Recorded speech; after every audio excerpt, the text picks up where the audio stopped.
Hello and welcome to Curated Classics, the channel that shares the most famous and popular stories from books, films and history in quick summaries so that you can learn the classics quickly without hours of reading or years of expensive courses. Today you are listening to Cranford by Elizabeth Gaskell, a series of satirical sketches that humorously and affectionately depict the lives of the residents in the fictional English town of Cranford during the early 19th century. The story is narrated by Mary Smith, who provides an outsider's perspective on the town's predominantly female society, which is led by a group of elderly, unmarried or widowed ladies. These ladies adhere to a strict code of etiquette and propriety, maintaining an air of gentility despite their modest means. Throughout the novel, the residents of Cranford navigate various challenges and changes, including the arrival of newcomers, financial crises, and personal losses. The narrative highlights the importance of friendship, community, and support in overcoming adversity. Key events in the novel include the arrival of Captain Brown and his daughters, the rekindling of a past love between Miss Matty Jenkins and Mr. Holbrook, the unexpected return of Miss Matty's long-lost brother Peter, and the community's efforts to help Miss Matty after she loses her savings in a bank collapse. Ultimately, Cranford is a heartwarming portrayal of a close-knit community that values compassion and camaraderie, and the resilience of the ladies who support each other through life's trials and tribulations. For a more in-depth understanding of the book, we will now provide a chapter-by-chapter breakdown. Chapter 1: Our Society. The narrator, Mary Smith, introduces the quaint town of Cranford and its predominantly female population. The society is led by a group of elderly, unmarried or widowed ladies who adhere to a strict code of etiquette and propriety and maintain an illusion of gentility despite their limited means. The ladies are a close-knit community, supporting each other in times of need and participating in various social events. Chapter 2: The Captain. The arrival of Captain Brown, a retired army officer, disrupts the quiet life in Cranford. He moved into the town with his two daughters, Jessie and Mary. The ladies of Cranford are initially scandalized by his masculine presence, as well as his preference for Charles Dickens over their beloved Samuel Johnson. However, Captain Brown's kindness and good nature eventually win them over. Chapter 3: A Love Affair of Long Ago. The narrator recounts the story of a love affair between Miss Deborah Jenkins, one of the leading ladies of Cranford, and a young officer, Mr. Holbrook. Miss Jenkins ultimately chooses to end the relationship due to Mr. Holbrook's improper behavior at a dance.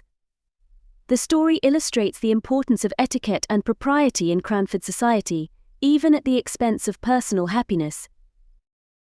Chapter 4: A visit to an old bachelor. Miss Matty Jenkins, the sister of Miss Deborah, receives a letter from Mr. Holbrook, who wishes to renew their acquaintance after many years. The ladies of Cranford, along with the narrator, visit Mr. Holbrook's home, where they enjoy a warm and nostalgic evening. The visit rekindles feelings between Miss Matty and Mr. Holbrook, but also highlights the passage of time and the missed opportunities in their lives.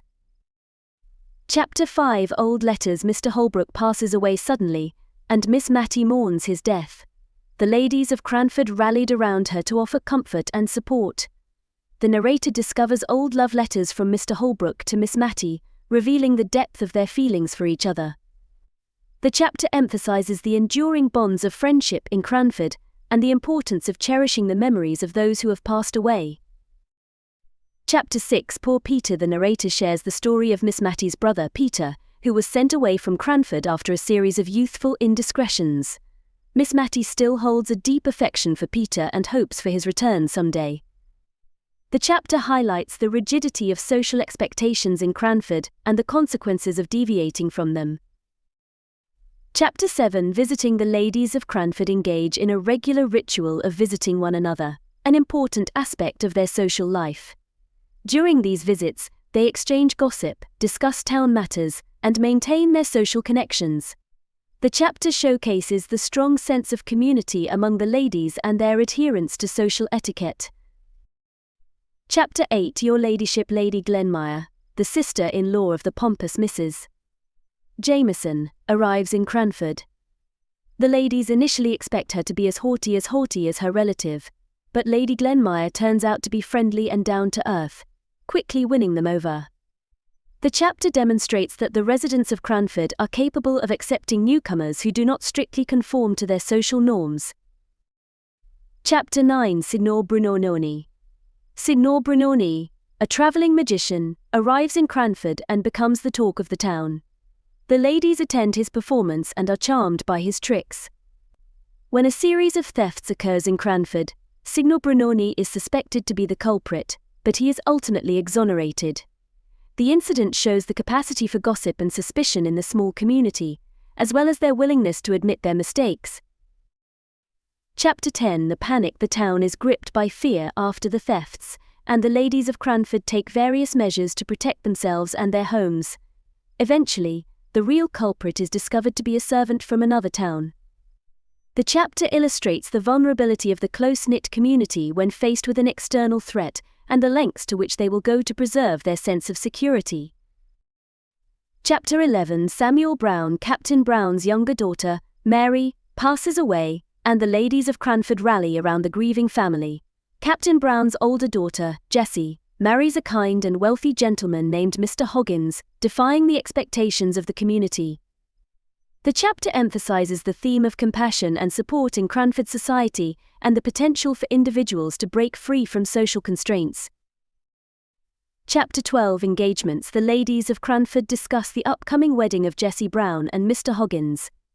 Though initially disapproving of the match due to Mr. Hoggins's lower social status, they eventually come to accept and even celebrate the union.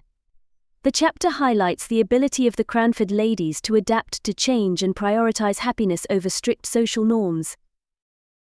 Chapter 13. Stopped payment. A financial crisis hits Cranford when the local bank collapses, leaving many residents, including Miss Matty, in a difficult financial situation.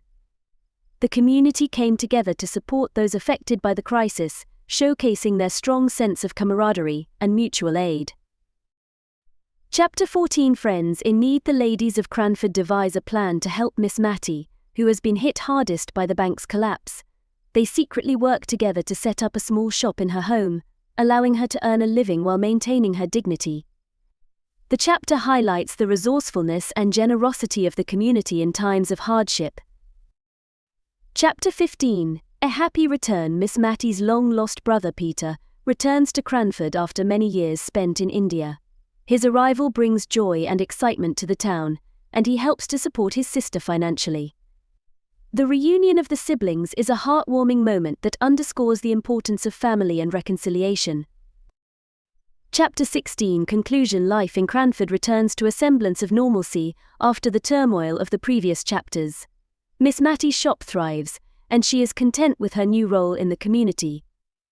The ladies continue to support one another, and the bonds of friendship and compassion grow even stronger. The novel concludes on a note of optimism, with the resilient spirit of the Cranford ladies prevailing in the face of adversity. Thanks for listening to Curated Classics. If you enjoyed this story and it provided valuable insights, we hope you will give this video a like by clicking the thumbs up, sharing it with other lifelong learners, and please check out more of the greatest stories throughout history on the Curated Classics channel. See you next time.